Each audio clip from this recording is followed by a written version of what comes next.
Good afternoon, student. Today we will study the theme 11 of World History, Path to Modernization. और ये last part है for Japanese nationalism.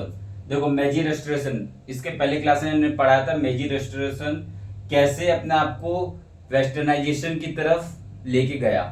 तो उसने modern economy किया था, economy को मॉडर्न किया था, जिसमें मैंने आपको बताया था जय वस्तु और सुमितितो। उसके बाद फिर एजुकेशन कैसे मेजी एम्परर ने वेस्टर्न एजुकेशन लाया। तो पूरा अब और क्या क्या मेजी रेस्टोरेशन और क्या किया, तो और क्या किया था एग्रेसिव नेशनलिज्म। तो एग्रेसिव नेशनलिज्म थोड़ा पढ़ते, जैसे एग्रेसिव नेशनलिज्म क्या है, डाइट वाइट का एस्टेब्लिशमेंट हुआ था। तो देखो मेजी कॉन्स्टिट्यूशन जो एस्टेब्लिश हुआ था जापान में, उसमें जो फ्रेंचाइज था वो लिमिटेड था, मतलब वुमेन को वोट नहीं दिया गया था। वुमेन को कब वोट दिया गया, 1946 में जब फर्स्ट टाइम इलेक्शन हुआ था जापान में, तब वुमेन को फर्स्ट टाइम वोट दिया गया था। तो उसके पहले तो वोट नहीं था। तो मेजी रेस्टोरेशन के पास रेस्ट्रिक्टेड फ्रेंचाइजेस था, मतलब लिमिटेड फ्रेंचाइजेस था। जो वेल्दी पर्सन थे वही वोट करते थे जापान में। और उसके बाद फिर मेजी रेस्टोरेशन ने, मेजी कॉन्स्टिट्यूशन ने डाइट का फॉर्मेशन किया। डाइट मतलब पार्लियामेंट का नाम है, जापान के पार्लियामेंट का नाम है डाइट। तो डाइट का फॉर्मेशन किया। और डाइट के पास भी लिमिटेड पावर था, क्योंकि पावरफुल तो मेजी रहेगा, मेजी एम्परर रहेगा, तो इसके पास भी लिमिटेड पावरफुल था ये। देखो अब जो लीडर ने मेजी गवर्नमेंट को बनाया था, जो मेजी एम्परर को पुट किया था एम्पायर के ऊपर, एम्पायर के ऊपर, तो वो सारे लीडर क्या करेंगे, अब वो पार्टी बनाएंगे अपना। तो वो सारे लीडर क्या किए, अपना पार्टी बनाए, पॉलिटिकल पार्टी बनाए, पॉलिटिकल पार्टी। और बिटवीन 1918 से 1931 के बीच में ये सारे अब पार्टी बना के अपने प्राइम मिनिस्टर को भी इलेक्ट किए। ठीक है, और ये प्राइम मिनिस्टर को इलेक्ट करके और प्राइम मिनिस्टर के साथ कैबिनेट भी बना दिए। देखो कैबिनेट भी फॉर्म किए। और उसके बाद फिर जितना पावर है सारा पावर किसके पास चले गया, कैबिनेट के पास चले गया था। ठीक है, तो the leader who brought the मेजी restoration continue to exercise power and even establish the political party between 1918 1931. Popularly elected prime minister formed the cabinet. Thereafter they lost power to national unity. Cabinets form across the party line. अब the emperor जो था वो command किसको करता था, force को, army को command करता था। एंड फ्रॉम 1890 ये दिस वाज इंटरप्टेड, इसको इंटरप्रेट कर दिया गया। अब एम्परर के पास कोई भी पावर नहीं रह गया आर्मी को और नेवी को कंट्रोल करने का, जिसके कारण जो आर्मी है और नेवी है क्या बन गया, इंडिपेंडेंट कंट्रोल। वो खुद इंडिपेंडेंट कंट्रोल बन गया। और उसके बाद तो जो प्राइम मिनिस्टर था वो क्या किया, वो तो बोल दिया कि जो आर्मी के जनरल्स है और जो नेवी के एडमायरल है वही सिर्फ मिनिस्टर बन सकते हैं। इसके कारण जापान में इंपीरियलिज्म भी आ गया आगे जाके। सो इन 1899 में क्या हुआ, prime minister order that only serving generals and admirals could become minister. ये बहुत बड़ा स्टेप था जापान में। So this strengthen of military together with expansion of Japan colonial empire, जिसके कारण जापान कॉलोनियल एम्पायर में पहुंच गया, कॉलोनी बनाने लग गया। क्योंकि जापान भी इंडस्ट्रियलाइजेशन हो गया था उस टाइम जापान में। तो जापान को फिनिश गुड कहाँ बेचना है, तो उसको मार्केट चाहिए ना बेचने के लिए। तब ये कॉलोनी बनाने स्टार्ट किया कि मैं अपना गुड बनाऊंगा और उसको फिनिश गुड अपने कॉलोनी में बेचूंगा। इसीलिए जापान ने एक वन ऑफ द रीजन भी था जापान का कॉलोनिज्म करने का। उसका वेस्टर्नाइजेशन और ट्रेडिशन।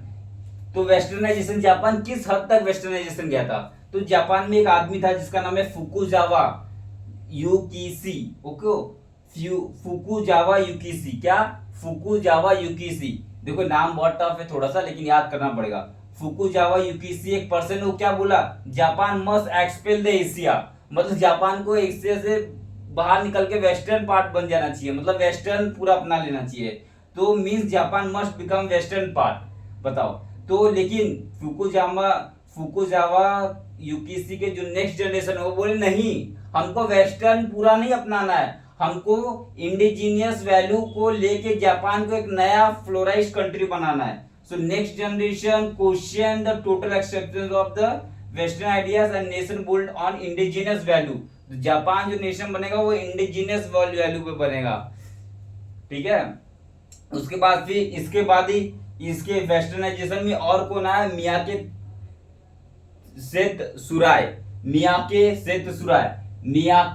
सेत सुराय। इसने क्या बोला कि to devote oneself to one country is to devote oneself to world. अगर हम अपने कंट्री के लिए काम करेंगे मतलब पूरे वर्ल्ड के लिए काम कर रहे हैं। और फिर एक आया यूकी इमोरी। इन्होंने तो पूरा डिमांड कर दिया कि कॉन्स्टिट्यूशनल गवर्नमेंट चाहिए, जैसे कि फ्रेंच रिवॉल्यूशन में बना था कॉन्स्टिट्यूशनल गवर्नमेंट, जैसे उसमें declaration of the right of the man आया था कॉन्स्टिट्यूशन, वैसे इनको भी ये यूकी इमोरी बोला जापान में वही आना चाहिए, कॉन्स्टिट्यूशनल गवर्नमेंट बनना चाहिए जापान में। ठीक है। उसका और अब देखो मेजी रेस्टोरेशन तो बहुत पावरफुल था, तो मेजी रेस्टोरेशन टाइम जापान ने बहुत सारे कंट्री को हराया। चाइना को तो बहुत बार हराया। चाइना में तो एक बार बोला जाता है एक ऐसा पीरियड था चाइना के लिए, तो 100 साल के लिए ह्यूमिलिएशन पीरियड था, ह्यूमिलिएशन फॉर द 100 ईयर। मतलब चाइना कोई भी आता था हरा देता था, चाइना का इतना हालत खराब था। तो मेजी रेस्टोरेशन में क्या, फर्स्ट चीनो जापानीज वॉर हुआ था, किसके लिए, कोरिया को कैप्चर करने के लिए। जापान कोरिया को चाहता था और जापान जीत गया था। ठीक है, जापान 1910 में कोरिया को जीत गया था फर्स्ट सीनो जापानीज वॉर से, और चाइना को हरा दिया जापान। उसका 1902 में इंग्लिश एंग्लो जापानीज अलायंस हुआ। इंग्लिश सोच रहे हो, इंग्लिश जापानीज से अलायंस कर रहा है, जापान कितना पावरफुल हो गया हुआ उस टाइम। उसका 1904 में रशिया जापानीज वॉर हुआ ओवर द मंचूरिया के लिए।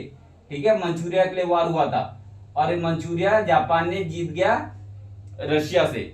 ठीक है, उसके रशिया उस टाइम का यूरोपियन पावर, इतना बड़ा पावरफुल कंट्री को जापान इतना छोटा सा कंट्री हरा दिया, बहुत बड़ी बात है।